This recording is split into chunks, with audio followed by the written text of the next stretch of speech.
Everybody wants to have jets and fancy cars and fancy homes. But in order to get there, we have to do a certain amount of things in order to build that. Hey, everybody. Glad you came out today. I want to talk to you a little bit today, man. I've been thinking about a few things, right? So I want to talk to you about what it takes to build an extraordinary life.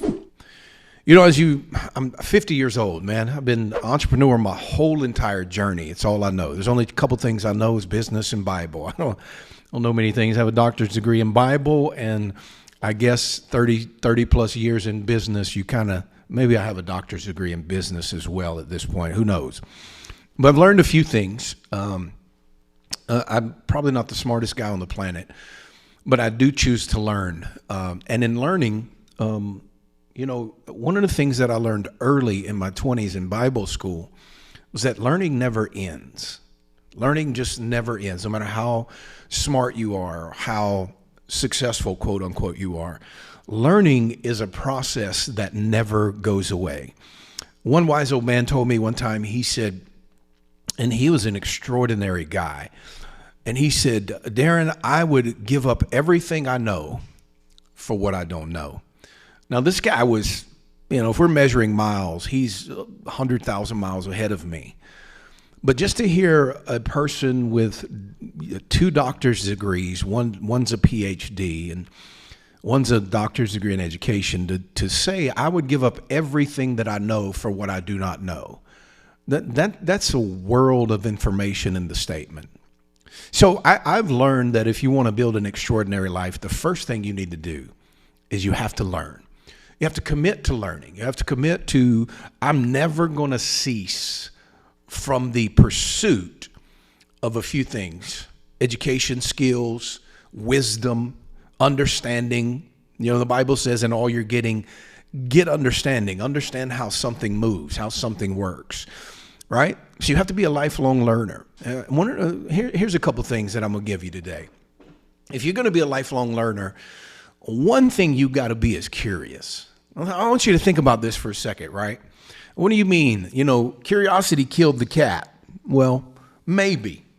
But if you're not curious, if you're not thinking about what you don't know, if you're not moving towards people that are in a different place than you're at, where you want to be, quote unquote, or what you want to become, if you're not curious, even on your job, somebody out there has a job, and if you're not curious to know what's not in your cubicle, if you will, if you're not curious about, hey, what does the CEO do every day? Hey, what does the financial person do on a daily basis? Curiosity is the doorway to experience and to knowledge.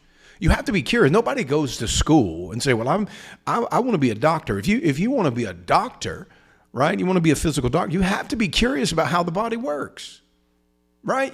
You got to go, well, I would love to know how the blood flows from the heart to the feet to the toes, back up to the heart. I would love to know all that stuff. If you're not curious about that, you're going to get into the educational field of medicine, biology, and all these things, and you're going to drown in this because your curiosity is what wakes you up in the morning. Right? That's one thing I've learned is my curiosity to learn more. Is what drives me forward, right? The things I don't know, curious about what I don't know, right? I've done Greek language classes and Hebrew language classes and all these things, not because I want to go to Greece, not because I want to go to Israel and speak, but because I'm curious about what I don't know. And curiosity is the doorway to education, and education is the doorway to new skills. If you want to have an extraordinary life, you have to learn, and the first thing about learning is being curious. Here's the second thing about being a lifelong learner is you have to learn from your connections. You have to learn from the people in your world. You have to look at those around you and start to learn from the oldest to the youngest, right? My kids are getting older now. I'm starting to learn from them, right? I'm not a tech guy. I'm not a techie person. I don't like Apple. I don't like iPhones, right? That's not my space. But my connections do. Right? And I have people in my world that know how to do things that I don't know how to do. Specialization, mastery, right, is where success lies. And in order for me to be able to specialize in whatever field, whatever genre I'm specializing in today, my connections have to do all the other ancillary things, right? And in order to have great connections and to be a lifelong learner, I have to learn from my connections, right? I have to be able to talk. I have to be able to text. I mean, I'm 50 years old, man. When I was 20 years old, we didn't have texting, right? I don't even know how long texting has been out, but we didn't have those things, right? We didn't have Instagram and Facebook and yada, yada, yada. You got to learn those things, right? That's not my secret sauce, not my expertise. So I've learned from the people around me. All right, so if you're going to be a lifelong learner, you can't be a lazy learner. You got to commit to getting smarter. You got to commit to having proven skills that demand you to become something you weren't yesterday. Learning, Jim Rohn said, learning is the beginning of wealth, not jobs, not anything. Learning is the beginning of wealth. Ignorance is the root of poverty. Poverty is rooted in what you don't know. And you don't know what you don't know. So you've got to be a lifelong learner with those around you. Learning, watch this now. Learning is the beginning of every life change.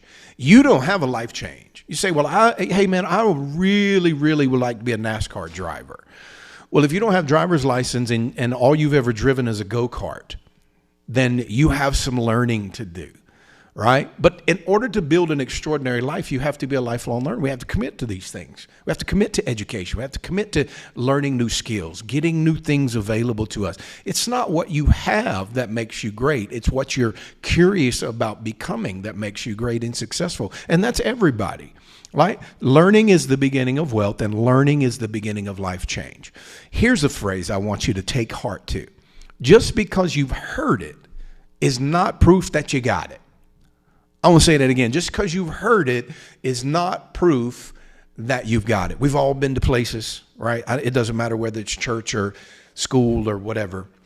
And you go, yeah, I've heard that before. Well, I get that you've heard it, but if you're not living it, if your life doesn't have proof that the fruit of what you've heard is actually gotten into you and living its way out, then you haven't learned it yet. You haven't learned it. The fruit is the proof. The fruit is the proof. The essence of your life, what you produce in life, is the realization that I've actually learned something, right? I mean, that's real talk. I haven't always known how to read. There was a day in my life, 3 or 4 years old, I couldn't read books. The proof that I know how to read is the books that I've read. That's the proof, right? Man says, well, I'm going to be a multimillionaire. Okay, well, I get that. What are you doing right now to become the person? What are you learning? Who are you learning from? Right? So education is the piece that gives us skills. You have to be a lifelong learner. You don't have to like, now here's a good phrase. Write this down if you're out there. You don't have to like it, but you do have to learn it. Right? So here's what principle does. Principle takes away emotions and personalities. Principles of success, principles of extraordinary living, it takes away people. It takes away, I don't like the way this certain person talks. You may not like the way I talk. I'm perfectly fine with that. It doesn't matter if you like it, right? I do a lot of coaching, and I remember having this conversation with one gentleman, and he says, you know what, man, sometimes I really don't like you. And that's perfectly fine. You don't have to like what I say. You just have to learn. If you want to be an extraordinary life person, if you want to have an extraordinary life, you don't have to like it. You don't have to like the fact that everything doesn't go the way you want it to go. You just have to learn the fact, right? The principle is you have to keep planting new seeds if you want to have new crops and new harvests. You don't have to like that, right? So here's a principle Jesus taught. He said, I'm going to teach you boys something about the kingdom, all right? And it was like, yeah, teach us, Jesus. And he was like, okay, check this out. Here's what the kingdom's about. The kingdom is the man that goes out and sows seed. And they were like, yeah, leaning over. Come on, Jesus, teach us some good stuff, right? And he said, okay, so he has a bucket of seed. And on the way, he drops some seed. And it just falls out of his bucket. And the birds come get it. The birds come get it. The birds come eat up the seed. And what Jesus didn't say is that the man stops everything he's doing and starts shooing the birds away. Jesus never said that. That's not in the parable, if you will. What Jesus said was the guy kept walking. He never talked about the birds. It didn't say he liked or disliked the birds. And you may be saying, well, I've sown a bunch of seeds. I've done a lot of different things and it's not panning out. Well, that's part of the process. So it doesn't matter if you like it or not. It doesn't matter that you go, well, God shouldn't have created birds that eat my seed. Well, it doesn't matter what you think about that because it's going to happen. It's just going to happen. So the point of the story is that the man kept on sowing. And I would say the point of the story is you don't have to like what you're learning. You just have to keep learning. That's the point. You just have to keep on going. You have to keep moving forward. I don't like the fact that the birds came and ate up my seed. Doesn't really matter if you like it. The man of the kingdom sowing kept on sowing, and that's what you have to do. You have to be a lifelong learner. You don't have to like it. You just have to learn it. I hope that makes sense to everybody. The next thing I want to talk to you a little bit about on how to learn is you have to learn from your experience. If you're going to be a lifelong learner, here's what the Bible said. The Bible says that Jesus himself, even though he was a son of God, yet he learned from the things he experienced. This is Hebrews 5, verse 8, if you want to look it up. He learned from the things he went through, the things he experienced. If you're going to be a lifelong learner, build an extraordinary life, you got to be present to what you're going through. Sometimes you go through raw things. Sometimes we go through rare things. And sometimes we go through right things. It doesn't matter what you go through. You just have to be adaptable enough to realize that what I'm walking through should be teaching me something. I want an extraordinary life. Well, if you want an extraordinary life, listen to me now. If you want an extraordinary life, you've got to learn through experience. At 50 years old, more than I would like to admit, let me tell you a story. 2008, I was in real estate. I'm still in real estate. And the crash came. And it was my first crash. Never seen anything like it before. And we lost everything we had. And so there was a time in American history where you could go bankrupt and you'd lose all the stuff you have and you'd be at zero, and then that was as far as you can go. Well, that's not the case now, right? We've got credit for days now. So you can blaze right on past zero, which is what I did in 2007, 2008. We got to zero and we just blazed right on past zero. So by the time the story is over, we're 350,000, 500,000 in debt, or 300,000 in credit card debt. We had foreclosures and all these different things, right? We built it back. Thank God we've been blessed. But here's what I realized after the fact. And it's always after. Experience is an after the fact teacher, right? You learn it after you go through it, right? You don't know what apple pie tastes like. You have to eat some apple pie. But it was after the fact that I learned that was one of the best experiences of my life. And it was through that I learned how to build this. And if I don't have that, I don't think I built this. If I don't lose all of that, if I don't have creditors calling me every day, if I don't have my buddies from the bank who we used to play golf with and eat lunch with calling me, saying ugly things to me, questioning my personal manhood. If I don't have that, I don't learn that, right? It was the greatest thing. I look back over my life and I've had great moments. I've had really great moments in life. But that experience, that life experience of losing everything that we had and blazing right past zero to $300,000, $400,000, $500,000 under the bus, that experience taught me to be a leader and to build something dynamic, because I had it in my soul afterwards. I made up my mind. You know, I got a little agitated. One of the things about me is that if I don't take challenges very, very well. I'm a little competitive by nature, so I felt challenged by the bankers who were my buddies of the past. I felt challenged.